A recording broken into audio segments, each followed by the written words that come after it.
Welcome to the Sales Enablement Innovation Podcast, brought to you by the Sales Enablement Collective. Each episode, we sit down with sales enablement and revenue leaders from around the world and invite them to share their expertise and experience with the community. On this episode, we spoke to Jonathan Kvarfordt, founder and chief AI officer at GTM AI Academy, about how far AI has come in the sales enablement space, what you can do right now with the technology, and what to expect in the future. I hope you enjoy our conversation. On the show today is Jonathan Kvarfordt again. Jonathan, thanks for coming back on and welcome back to the podcast. Daniel, it's always a pleasure to talk to you, my man. How are you? I'm really good. And for our listeners who missed your first appearance, because we've talked about this a little bit before, could you quickly introduce yourself and your enablement background? Just a quick run through before we sort of dive into the topic for today. Yeah, really fast. I grew up in sales. So I was in sales for 15 years, anywhere from small business to enterprise SaaS back in the day. And then I transitioned to enablement 10, 12 years ago. And I've either worked with humongous companies, and the last 5 years I've been in startups in enablement specifically. And then with AI, I've been in the AI space for 4 years, and then really been obviously loud and proud about it for the last. That's awesome. And like you said there, we're talking about AI again today, but the last time we did was over a year ago now. And as we all know, it is.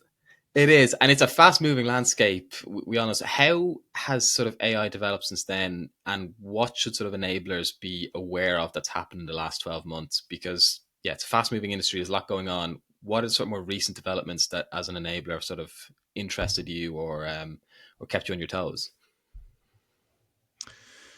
Yeah, when we first began with AI, it was more of like when a user could go into some sort of tech and then manually enter in direction and get some sort of feedback. Like that alone is a game changer because it means you can do all sorts of content creation or any type of enablement strategy using AI as a result. But now we're going to the point where we're going to have technology that will be agent workflows, meaning that AI will be doing things for us and we'll be more kind of the admins of work being done by an AI. So to give you an example, like before, I would have gone into a ChatGPT, manually typed in give me an onboarding plan or whatever the case might be, and it would pop out a thing and I have to rearrange it and talk back and forth until I get it done. In the future, probably in the next year or so, because of some of the tech, we'll be able to say things like, create me an onboarding plan and then make all the lessons and then send the calendar invites and then do all this stuff. Like it will start to execute on the things we're doing instead of just creating. So that's the next step for pretty much everything is going to go more to an agent workflow. And I think that alone will take trust in the AI to know it's doing a good job. And it'll have whoever the enabler person is needs to understand both how to prompt it and then adjust the workflow so that it does what you need it to do. That's really interesting, and it's just an interesting perspective in terms of almost a rework of what enablement is, like an overseer of sorts almost. In terms of sort of right now, what are your sort of top sort of uses for AI? You mentioned sort of the ChatGPT and just typing in to build an onboarding plan and sort of getting the prompts from that. I'm there's more to it than that as well. What are you sort of using that's sort of really sort of sped up your workflows, really made your sort of life easier as an enabler? Yeah, I've been digging into a lot of automations. So it's when you combine AI with some sort of automation using like Make or Zapier, that kind of stuff, that's when it becomes really, really powerful. Because like for example, if I do a podcast like this, I have this automation to where I can take the actual recording of the video, put it into this automation workflow, and then it will grab the transcript, edit the transcript, make LinkedIn posts for me, make all the clips out of the video for me, post them for me. Like all this is being done, and all I have to do is do the actual recording of the webinar or podcast, whatever the case might be. So being able to have different workflows, and you can do that, by the way, for tons of different stuff. It's taking a lot of the manual steps out to where I've worked with AI enough to trust it on a certain level, and then I have to be the editor more so. Like it delivers to me the final result, and I just edit it, make sure it's good, and then move forward. Those things would have taken me hours before, and now it's all being automated to where people wonder if I ever sleep. I'm like, I just use AI and automation. So it looks like I'm superhuman, but I'm not. I'm just using the tech in front of me to do what I couldn't have done 2 years ago. That's amazing. And in terms of sort of a listener sort of wanting to sort of get into that, where should they start? Like, what's the Like, where do you begin? If you're someone who's just been doing sort of ChatGPT prompts, for example, say, really sort of dipping their toes in, what is sort of, how do they take that next step to sort of get closer to what you're doing? Well, if only there was an academy that was running around GTM AI. I mean, one of there be, yeah, I'm just kidding. But obviously, we talk about this in the academy, but besides that, there's so much free content on YouTube around these topics. Like, I learned all this on my own. Of course, you want to work with someone who can help you with this because it goes faster. But worst case scenario, it's more of just the desire to start and then go online and say, how do I automate video creation? And there's tons of stuff on there for free on YouTube. It will take you having to buy some tech, but usually you can do all of this under you can do all of it with under $50 a month. I mean, you need $20 for ChatGPT, you need another 20 or 30 for some automation tool, and then half your battle's there, So long as you're willing to spend a little bit of money, and it does require time. That's what I think most people are stuck at, is that they think I have to slow down to understand how to do this and then learn. I don't have the time for that, so I'm going to keep doing what I'm doing. And that's such a detriment because you do have to slow down, but it's a good thing because once you speed up, like you're speeding up times 10. It's not speeding up times 2. It's a lot faster once you get it in the right. 100%. You're slowing down a little bit to get sort of a big benefit then later on. In terms of the actual tools, you mentioned sort of going in and choosing an automation, video automation tool, for example. Do you have any sort of examples that you're particularly fond of, or what are your sort of go-tos when it comes to sort of, these are my life-saving AI tools? Yeah, there's the difference. So I want to make sure I categorize them. So there's automation tools. Make is the one I use for automation, which I love. And then there's AI tools, and I use so much different stuff. I would, if I said them all, I'd probably overwhelm people. But to keep it simple, it's just coming down to, I like when I work with enablers or other professionals and go to market, I always ask them, like, what's the end result you're going for? What are you trying to accomplish? And then let's work backwards from there and then pick the tool. Usually ChatGPT, and I say this one because it's so versatile and so many cool things you can do with just one tool. And not everyone's crazy like me and has 10 tools they use and wants to pay for it. So it kind of depends. There are a bunch of free tools out there. Like there's one called napkin.ai, which is a really, really cool tech where you can put in like text documents and it creates like these visual diagrams automatically. It's really, really cool. Then you have like 11 Labs, which does audio vocal cloning, or you can either clone your own voice, you can use someone else's voice to do any type of stuff. Notebook, I'm sure you've heard about Notebook LLM from Google. I've been nerding out on that, but it's really, really cool. It's like you could take like this entire advanced academic study, throw it into Notebook, and then it creates this dynamic podcast conversation between an AI man and AI woman, and they're just talking about the research. I've used it for myself personally. Like sometimes I'll be outside working, I'll throw in a research paper I want to learn about, put it into this chat, and then it creates this live conversation around the content, and I can learn as I'm working. So I use it all the time, but I also use it to enable my team or people I'm working with, saying, hey, go listen to this podcast around this whatever research. Tell me what you think. It's just another way to help digest things in an easy to understand way. Because, like, for example, academic research is not always the easiest to understand. So when you have a tech that can break it down and understand it and give it to you so you can consume it in a way to make it easy to apply or understand, it's awesome. So those are three. I could go on for a while, by the way, but I'm not going to because I don't want to overwhelm No, people. I really like that. And yeah. Oh, let me add one more thing. If someone wants to do more, there's tons of AI aggregators. I told you about this one last time, but there's a website called there'sanaIforthat.com. Literally anything you can find in AI is there. And you can go in and you search, and it uses an AI to search AI tools. So if you're ever looking for something saying, I wonder if I could do this in AI, go there and just go search for it. And you'll find some. That's really cool. And I'm sure almost anything at this point, we're into sort of the AI cycle enough that there will be something to sort of meet everyone's needs at this point. Do you think, sort of in terms of when we're thinking about enablement and AI, you mentioned earlier sort of building an onboarding plan and sort of you were seeing the future of like having it constructed.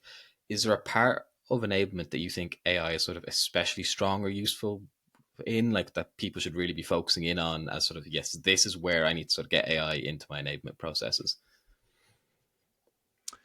It's a really good question. Only because when you think about the point of what enablement is supposed to do, we're here to help improve the performance of the revenue teams, like whether it's sales or CS or partner or whatever person you're enabling. We're here to help them improve. And a lot of the things as you think about it is like most people need help in the moment that they need it, which means just-in-time enablement of some shape or form. And AI is perfect for that because it understands the context of whatever they're going through in the deal they might be working, or the churn signals they might be having, or whatever the case might be. So whether that's content or coaching or whatever, like there's so many different AI tech out there that can help with that. There's also, like, by the way, there's categories of like tech you can use individually, and there's tech you can use as a team. Those are definitely different categories, and there's a lot of cool tech you can use as teams that you cannot use as an individual. So with that being the case, there's things like, I'll give you an example of a friend of mine with Luster AI. They're an AI predictive enablement role play simulation tool. It's freaking awesome. But if you think about it, me as an enabler, I don't have the time or the bandwidth to go to every sales rep, let them practice with me, and let me give them feedback, and then go to review their calls to see how they're actually doing, and then come back to them. Like, I don't have time for that, even with a team of 10, small team. So there's things that I think people need to be aware of. You have to be willing to think differently, to look at AI as an augmentation and speed up, or an acceleration of what your skills and abilities are. Just think to yourself. I always tell people to think about enablement as the game maker in Hunger Games to the CRO's emperor. And we're not trying to kill people, we're trying to help them. But the point is that we get to control the environment, so we can put in different things all the way around the environment, from onboarding to training to coaching to content to whatever, using AI that we could never have done before, that makes us better at enablement versus not having AI. Does that make sense? Yeah, absolutely. And I'm wondering then off the back, for example, with the sort of the role play tools that you mentioned there, like is there sort of, do you find that like that's a particular help for like a manager, for the rep, like who sort of is benefiting the most? Is it sort of everyone, or have you seen like sort of particularly good results out of certain sort of demographics using it, or how do you sort of allocate, I guess, when you're using a tool like that, for example? Yeah, that's a good question. I'll give you my honest opinion. So when you let's just take that role play tool with Luster. The biggest piece that AI gives to enablement specifically, and this is something you hear all the time with enablement, is they don't have the data to make good decisions. AI gives you the data. So like if I have someone, like let's just say, for example, I have a team of 10 reps and they all go in and they practice with a simulation every single day. With Luster specifically, it's able to analyze where they're strong, where they're weak, and then also go into their calendar and say, okay, you have these deals coming up in this particular stage. I'm going to predict which one of these skills is you're going to bomb, and we got to help you practice that skill before, so we can make sure you're ready for this call and win. So that gives the salesperson help to be able they can win more. Then you think about the holistic view of that data. Me as an enabler, I don't have the data right now, without AI, I should say, to look at my entire team and say, where are they at practice wise? The only way I get that data is if me subjectively goes and grades every single person based on a practice. But with an AI, it's more objective because I'm human and biased, and it can be more objective across the board, and then give me the data around their skill set, as well as grade their actual live calls. I don't have time to do anyways. And then bring me back the data so I can say this person's strong, this person's weak. And then I can help analyze who the top performers are, who's weak performers, how's the team doing holistically, and what do I need to do as far as a skill, training, coaching, whatever, to make sure that we are executing what we need to do to win deals. And then the sales manager has the same same ability, so that when they go into a coaching call or one-on-one, they have all this data showing them, you sucked at this in practice, you sucked at this in calls. I saw you worked on this with simulation. You're now 10% better, which is awesome. Now let's coach you to this particular thing. Those are things that you could never have done before, mostly because of time and bandwidth, but you can now, because the AI is now bringing you the data that we never had ability to track before. Does that make sense? Yeah, absolutely. It's actually amazing the point you made there about objectivity as well, because I imagine over a larger team, for example, if you had lots of different managers sort of grading their reps, there's going to be a sort of inconsistency in one manager is more generous, or one manager might be a little less generous in sort of their grading, whereas the AI is presumably, I would imagine, more consistent across the board in terms of how they're sort of grading those reps. Correct. Yeah, and that's just AI role play. But you think about it from any perspective when it comes to content, or like when you have apologies, when you have tools like GTM Buddy that understands the content in context of the deal. So like before, classic legacy systems, the rep would have to go into the system, search for whatever deck or one pager or RFP content or whatever the case might be, and then hopefully find the right one based on its tags. Now, the AI can understand both the context of the deals. If I'm in stage 4 negotiation with a CFO at a bank in Latin America, So it knows it needs to pull a Spanish particular content and then bring that up proactively for the sales rep. So it's already there for them, hand delivered, saying, you're going to this meeting, you need this content. Like it's so nice as an enabler, because I can know that the AI will give the person what they need in the context they're in for what they need next in the step. And it's all revolving around the data that we didn't have access to before. So to me, the AI is like this extractor of data, and then I'm able to make better decisions and help the team better because I have now the things I didn't.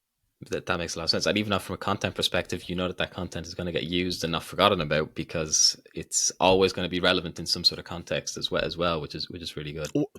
Or you get the feedback that it's not being used, because sometimes you create content like before, like you didn't have you knew that people were like downloading it or looking at it, but like, do they actually use it inside of a deal, and how's it tracking across all the teams? Like, it's good to know what's not working just as much as it is to know what is working. Like both those feedback are good. That's a great point as well.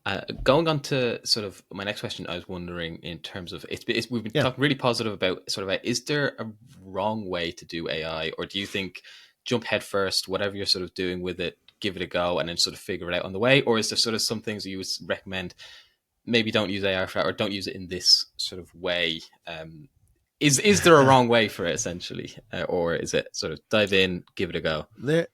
Yeah, there's a lot of wrong ways, honestly. A lot of it, I'll talk about some of the pitfalls I see a lot, which is the biggest thing is trust.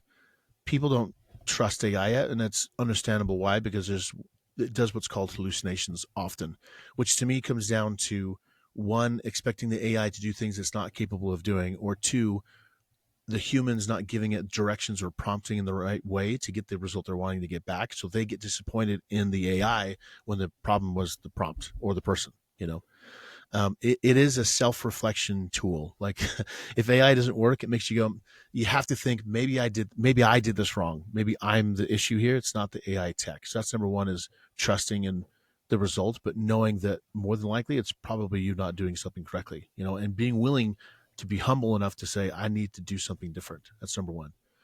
And then two would be is that I, I don't, these type of conversations, connection, AI is not going to replace connection anytime soon. Like, as you think about it, I'll give you an example. HeyGen just came out with this crazy tech that can mimic or clone someone's Zoom presence. So if you can duplicate your audio with your voice, if you can duplicate your video on Zoom, if you can duplicate your emails, connection in person and building trust with humans is going to be the vital thing. So I think in-person events are kind of swing back hard, because that's the only way you're going to know you're talking to an actual human, because AI is getting so good, you're not going to know if you're talking to an AI or to a human when it's digital. Does that make sense? So you have to be aware of that and know how to have that communication away. Your humanity will separate you. Does that make sense? Which sounds weird to say, but it's true. And then one more thing I would add would be, a lot of people when it comes to like tools like ChatGPT or Claude or Gemini, or these ones you can prompt, I see a lot of people get frustrated with it. It does require a little bit of patience and tweaking. Like I said, there's so much free stuff online, so you don't have to go to the academy. I could rattle off 10 courses online from like Google and Apple, and they're decent courses that teach you like the basics. At least do that and invest the time, because otherwise, there's some stat that said that half of users who sign up for ChatGPT cancel after the first month, something like that, crazy amount. And there's still millions of users, but it's because they get frustrated because we've never been taught of how to talk to AI, which is funny because talking to AI is like talking to a human. But we talk to AI like we Google, and it doesn't work well that way. So you've got to be willing to change how you communicate so that it gets what you want to get out of it. Because if you don't, AI will give you subpar results and you will get frustrated because you think the tool is the problem. Does that make sense? Hopefully. Yeah, that makes a lot of sense, and it's a really interesting point, actually, especially on like the in-person connection. Like there's the two sides of it that we sort of really need to drive, like sort of the AI benefits and then also the in-person benefits of that humanity being the differentiator, which is really interesting. Yeah. Would you say? I'll add one more thing to that, actually. I've asked a bunch of CFOs, like, would you ever trust an AI right now to do your annual reports? The answer is absolutely not. Like, they'll use AI to help with some of the data, but they're legally obliged, at least in America, to make sure that the annual reports from a CFO and CEO are accurate, or they'll go to jail. So it's not to a point where they trust AI enough to do that kind of thing. So there's still this trust level definitely comes in. And for things that has to be perfect, AI is definitely a complementer, but it is not there to replace us yet. Like legal stuff or anything like that, I think trusting it too much is the other side of the spectrum. And when you think that it's amazing and awesome, it's infallible. That's also a fault. You shouldn't do that. You have to have this what I call the editor's mind, where like you with the content editing, you have to go into a piece of content, you have to really critique it. I do the same thing with AI. I'm very very critical of AI material because I want it to be as good as I can be. Does that make sense? Hopefully. Yeah, absolutely. And then you get the best out of it because you've gone in and got the advantage of using it, and then also applied that sort of human Totally. touch. Do you think you've Yeah. become more or less optimistic about AI in an enablement context over the since we spoke before? Is it a you mentioned at the beginning there was some sort of interesting developments, but are you sort of fully on board to continue on the hype train, or do you think we've seen it sort of helped in some ways, but maybe there's yeah, I guess how is your optimism in terms of sort of it changing enablement for the better or for the worse, but where's your view on it? It's a good question. Honestly, overall, I'm stoked about where we're going. I think it's going to be awesome. I am concerned about a few things. Only because when you can automate and get data on everything, that means you're going to be overwhelmed. So it's like you got to be aware of the overwhelm feeling because I feel it now and I'm in AI every day and I'm feeling overwhelmed with the amount of updates and tools there are. Like there's so much stuff, there's so much noise.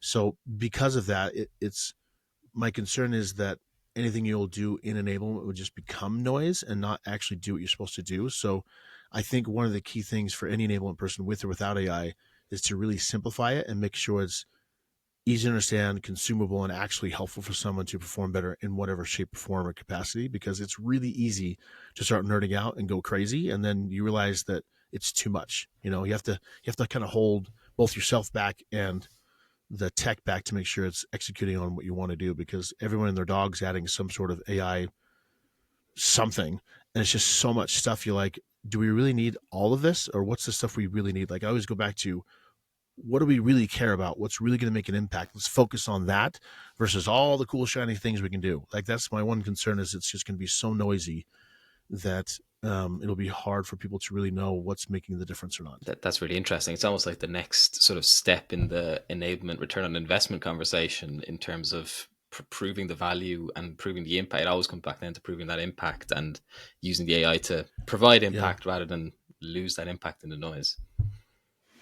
Well, if you think about it, going back to the data thing, like that, one of the biggest challenges of enablement, I know this from personal experience of proving impact, is that we don't have the data to do so. Like, for example, if I do this killer coaching program and I have no way to measure it, see how they're doing, see how they're, through for 6 months of the sales cycle or the year, and I have nothing to prove for it except for I did the coaching program. Like that's not easy to be at. Now, if you go to the next version of AI that can track both the coaching sessions, give me feedback, give them feedback, track them real time, both in a simulation environment or in real life, and then be able to track their words on calls and see they're actually performing better and things are shifting and changing. Those are things that we've never been able to do before. So I think from a proving the impact of enablement standpoint, it is vital to have this kind of data because we didn't have it.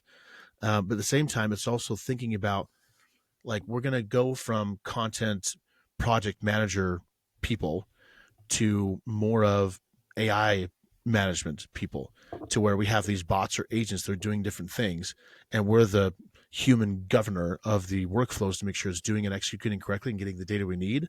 And then we become more of a McKinsey analyst looking at the data and saying, okay, we're starting to fall back on average sale price. So we've got to make sure our systems and programs are now gearing towards this thing. So what's the skills, what's the process, what's the environment, what's the behavior, and how do I use AI to execute on all those things? Does that make sense?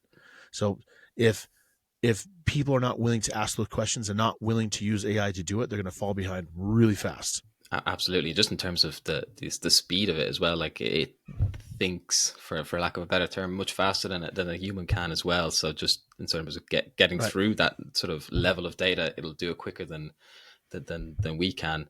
In terms of Yeah. looking to the future, you talked about sort of the AI development and sort of in the future with the automation and this sort of becoming the governance. Is that, do you see that Mm-hmm. as like a year from now, 2 years from now, 3 years from now? What does that sort of timeline look like for enablers to start thinking, I need to be aware that my role could sort of evolve or change due to this sort of AI influence? I'm going to say the next 12 months. And I say that because OpenAI just came out with their beta test of what's called Swarm, which is a multi-agent infrastructure piece. What that means is it's going to give developers the ability to make technology like ChatGPT or any other tech that is agentic in nature. Meaning, instead of me going into a tech and saying, please make me a picture of this thing, or please make me an onboarding plan, I can go into and say, please create the onboarding plan, invite all my team members to it, track all their behavior, and then it does the things for me. It's not just creating content, it's going text to action versus text to content. So it's understanding what the abilities or capabilities of AI is with that, because within the next year, that's going to be happening. It's like it's already there with Agentforce, with Salesforce, Agents AI, with HubSpot. Like there's agents happening.